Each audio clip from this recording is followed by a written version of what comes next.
Hello everyone, I know I've already done a video on this delightful series, but since we finally got an official release, I wanted to take another look at it. This is another entry in the ever-growing genre of otakus becoming romantically entangled with gyarus. And this one is a real delight to read. If you want something low stress and more on the slice of life side rather than over-the-top ecchi series, you should check this one out. The official title? Gal X Otaku, and Volume 1 is already out. I also wanted to take this opportunity to educate the anime community on an upcoming anime, and to do so, we'll be comparing two different manga that are a similar genre, but different demographics. Welcome once again to Musings by Danon. If you're new here, welcome.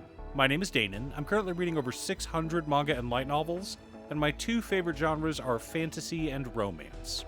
So on this channel, we talk a lot about both those genres, but we tend to look more into story structure and tropes rather than how cool the fight scenes are, or how great the animation or artwork is.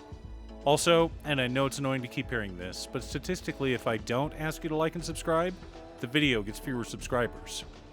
Oh, one more quick announcement before we get started. I'm streaming on Gaming with Danon as well as Twitch. Sometimes I'm building commander decks, other times I'm playing Final Fantasy XIV, but you're always welcome to pop in and talk about manga. Honestly, about half my streams are talking about manga, anime, or commander. Real quick, as I don't intend this to be the main focus of the video, let's talk about genres, tropes, and demographics. These are three different terms that I often see misused, and even though they are closely related, they aren't interchangeable.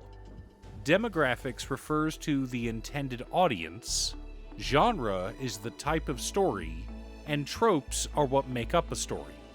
Now, all of these can have effects on the other two, but they're separate terms. The biggest determination of demographics is what type of magazine the manga was published in. You see, most manga is published as part of a magazine. That magazine is then marketed towards a certain demographic. Shonen magazines contain shonen manga, and these are marketed towards young men and boys, usually aged 12 to 20. Shoujo magazines contain shoujo manga, and these are marketed towards young women and girls, usually aged 12 to 20. Seinen magazines, which are marketed towards men aged 20 to 40, contain seinen manga. Finally, josei magazines, marketed towards women aged 20 to 40, contain josei manga. The problem I see with some content creators is that they don't understand that just because a series is a soft, cute romance doesn't mean it's a shoujo. And just because the series has a character who kicks butt doesn't mean it's a shonen. May I Ask for One Final Thing was one of the most beloved anime from the fall 2025 season. It's about a girl with magical powers kicking the crap out of people, especially the isekai villainess who stole her fiancé. The series focuses on violence, solving problems with violence, the joy you get from beating the crap out of villains, and even the power of friendship between a lady and the dragon she pummeled into obedience. It is a shoujo. Not because I want it to be, not because Colleen stamped it with the shoujo seal of approval. The reason May I Ask for One Final Thing is a shoujo is entirely because it was printed in a shoujo magazine. Meanwhile, genre is a whole different monster. Romance, fantasy, adventuring, fighting, slice of life, horror, supernatural, and that's not counting the genres that cross over or contain multitudes. Genre discussion can get incredibly deep and deserves its own video, but I did want to briefly talk about how demographics can affect a story in subtle ways. We're going to compare two manga that are both in the same genre, but talk about how they're different. The manga in question, Otaku X Gal, a shonen series published by Square Enix, and Gals Can't Be Kind to Otaku, a seinen series published in Monthly Comics Xenon. We'll start by reviewing both series. Don't worry, we won't cover any events that are in the first couple chapters. Normally, I try to avoid spoilers outside of the first chapter, at least without a spoiler warning. This is rather difficult with Gals Can't Be Kind to Otaku because of how short the chapters are. Now, with a lot of other series, including My Dress Up Darling, also a seinen, the first chapter winds up being the first episode. This is because for a lot of series, the first chapter is right around 50 pages. That is more than enough to make a 30-minute anime episode. The first chapter of Gals Can't Be Kind to Otaku, on the other hand, is 4 pages. This is similar to Komi Can't Communicate. The chalkboard scene the central scene of the first episode and the establishing moment for the entire series, doesn't even start until Chapter 5. So, since Gals Can't Be Kind to Otaku is getting an anime, we'll be covering the first bit of the manga, basically covering what I think will be in the first episode. Seiyo Takuya is an otaku. He has trouble dealing with Gyaru.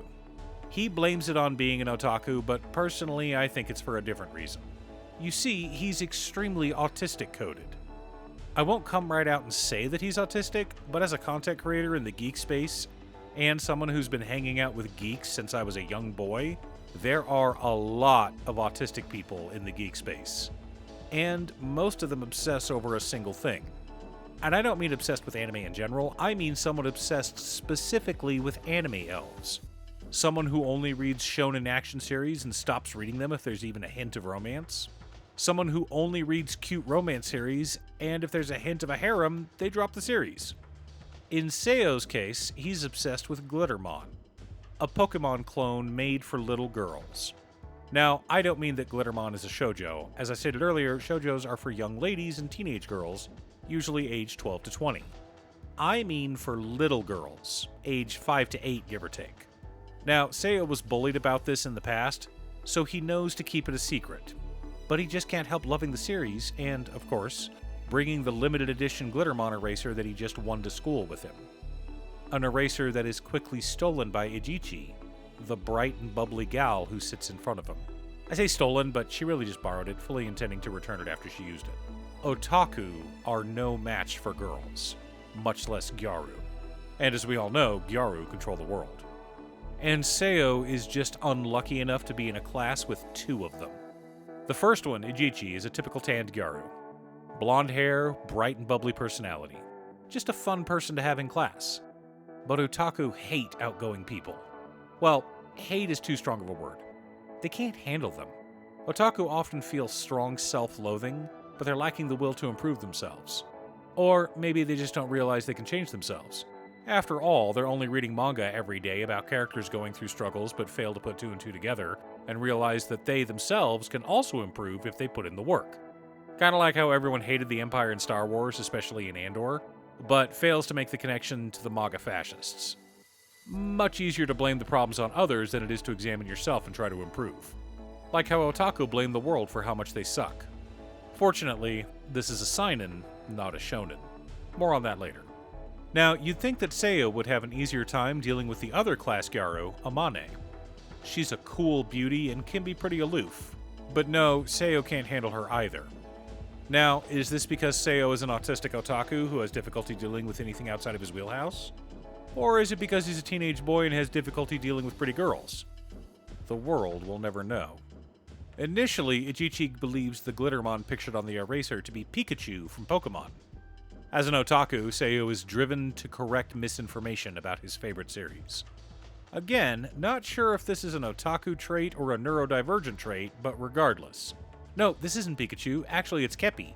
He first appears in episode 4, which causes Amane to stand up and correct him. Nope, he first appears in episode 2. And the world shifts. Wait a minute, Amane watches Glittermon? No, of course not. My little sister watches it! I'm just usually watching her and she has it on all the time. Of course, Seiyo isn't convinced. Is it possible that the gal who exists at the highest level of the class hierarchy is secretly an otaku? There's no way, is there? But it is worth investigating. Seiyo calls out to Amane. Amane vehemently denies it. Wall slam and everything.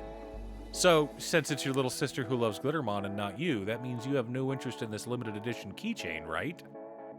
Apparently, gals aren't that difficult to deal with. In fact, otaku can have them eating out of their hand. But only if they're gals who are secretly otaku. The absolute joy that Amane gets on her face is the only confirmation that Seiyo needs. She really is a Glittermon otaku. But even with that proof, she is still in denial. Seiyo sees through her lies, though, especially when he sees the frustration on her face after Ijichi asks about Glittermon. That internal debate that all true fans go through. Do I full-on info dump, or is this a surface-level question? How much of my knowledge do I share? Because we could be here for hours if it is the former. Amane agrees to loan Ejichi the manga. There are so many cute characters, I'm sure you'll love it too. I mean, as much as my sister does, obviously. And so starts off this adorable manga about an otaku, a secret gal otaku, and a Gyaru curious about this cute series called Glittermon. We'll come back to it after we get into spoiler territory, but for now, it is time to talk about our other series.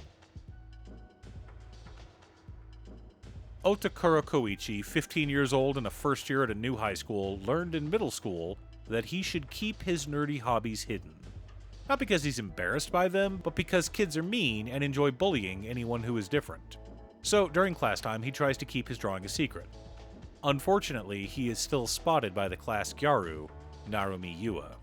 She chats with him after class and shows him her nails. Otakura thinks they look awful, but is trying to be nice, so instead he just says they look interesting. But it turns out that Narumi is honest with herself. She recognizes that her painting skills aren't that good. In fact, Otakura's art skills are what drew her to him in the first place. She begs him to try and paint her nails, and he agrees. Otakura is an artist, and he practices in multiple mediums, including, but not limited to, model painting. So a nail shouldn't be much of an issue, right? He's even got a UV light he can use to dry the nails quicker. The next day, he arrives at school early because he's so excited to show off his artwork. As it turns out, Narumi is also early because she's just as excited to see the nails. And they're gorgeous. She's ecstatic and proceeds to post about them all over social media, including a picture of the artist who painted them. So much for Otakura's quiet school life. He is now known as an artist, and the artist who painted the nails for the most outgoing and prettiest Gyaru in the school. Now, traditionally, Gyarus avoid otaku. They're gloomy and creepy, after all. Why would she approach him and talk with him so casually? It almost seems like she's used to talking to otaku. Why is that? Well, dear viewer, now we're getting into spoiler territory. You'll have to read it yourself if you want to find out why. But that question won't be answered in the first volume. Go ahead and skip to the time posted below if you want to skip ahead. The biggest difference between these two series, both of which focus on the relationships between a Gyaru and an otaku, is character growth. In Otaku X Gal, Narumi is slowly realizing her feelings for Otakura, whom she affectionately refers to as Otaku-kun. The more she learns about this otaku boy, the more she falls in love with him. But she doesn't change as a person. She's still the same from the first chapter all the way up to the current chapter. Sure, we learn more about both of our main characters as the series progresses, but neither of them actually change very much. Meanwhile, in Gals Can't Be Kind to Otaku, all three of our main characters grow as people. Amane learns to accept her otaku nature, Ejichi realizes she can't just be a big sister, she needs to be her own person one day, and Seo realizes he's the luckiest boy on earth because he gets to spend time with these two amazing girls, and so he pushes himself to become worthy of their company. Remember, seinen tend to be more realistic, while shonen tend to be a bit more over the top. Pushing yourself to change and improve is hard, but it is something that everyone should be doing. Meanwhile, finding your ideal person and falling more and more in love with them while neither of you improve is not only unrealistic, it is fatalistic and absurd. And honestly, I wish it was the other way around. Teenagers shouldn't be taught that the love of your life will just come to you one day because you're a good otaku. Someday my prince will come? What kind of load of crap is that? Now, to be clear, I don't want to come across as one of those bros selling supplements and telling you to hit the gym every day. A lot of grind set influencers are insane, or at least the message they're selling is. But there is often truth found in idiocy. Here's the secret that a lot of lonely weebs don't know. Confidence is attractive. I don't mean arrogance, I mean confidence. Now let me be clear, confidence is attractive regardless of gender or sexual orientation. The only people who aren't attracted to confidence are psychopaths. They tend to devour people with anxiety issues or who are insecure. I don't mean literally, I mean socially, emotionally, and mentally. So if you're a lonely weeb, work on yourself. Not with the end goal of getting a boyfriend or girlfriend, but with the end goal of becoming someone who is worthy of dating. I really wish more shonen would push this idea. And to be fair, there are some that do. I'm actually working on a video about Urumakun talking about the next arc to be animated, and how much I love what they did. But focusing on what Otaku X Gal is lacking would do it a disservice. I merely wanted to point out what I'd like to see more of in shonen in general. I would love to see more time spent on character improvement and growth rather than suddenly showing results. Then again, art and writing is about showing, not telling, so maybe the fault lies in a country full of illiterates incapable of making inferences. Who knows? Regardless, Otaku X Gal is a delightful and cute rom-com. In fact, both of them are. But you need to slow down a bit more when you read Gals Can't Be Kind to Otaku. Both of them are slow burns with wonderful, lovable characters, but since Otaku X Gal is a shonen, there's not a lot of nuance. You can read through it and just enjoy it. In fact, if you want something low stress, relaxing, and fun, you should check it out. But if you want a story with actual character development, you should read Gals Can't Be Kind to Otaku. Better yet, you should read both series and let me know what you think about them. Link down below to buy a copy of both books, either digital from Bookwalker or physical from Amazon. Thanks for tuning in. Once again, a huge shout out to my editor Cutestuff. I couldn't make these videos without her. If you'd like to hire her to edit your own videos, she can be reached at cutestuff.edits@gmail.com. Link is down below. If you're looking for ways to support the channel directly, you can head on over to patreon.com/Danon. There are several tiers to choose from. You can pick an anime or manga for me to do a video about, or you can join our monthly manga club. I also wanted to give a quick shout out to all of my patrons: Waffles, Jiraiya, Marcus, Brett, Roxy, Alex, Conga, Robert Pye, Kazaris, Patrick, Tiz, Art, Richard, Boomy, Oscar, Dustin, Golden Walker, Captain Hammer, Sleech, Mr. Salty, Daniel, and Black Dragon. You guys are awesome. I post anime or manga videos often, or you can click here to watch additional videos. Again, thanks for watching, and I'll see you all again next time on Musings by Danon.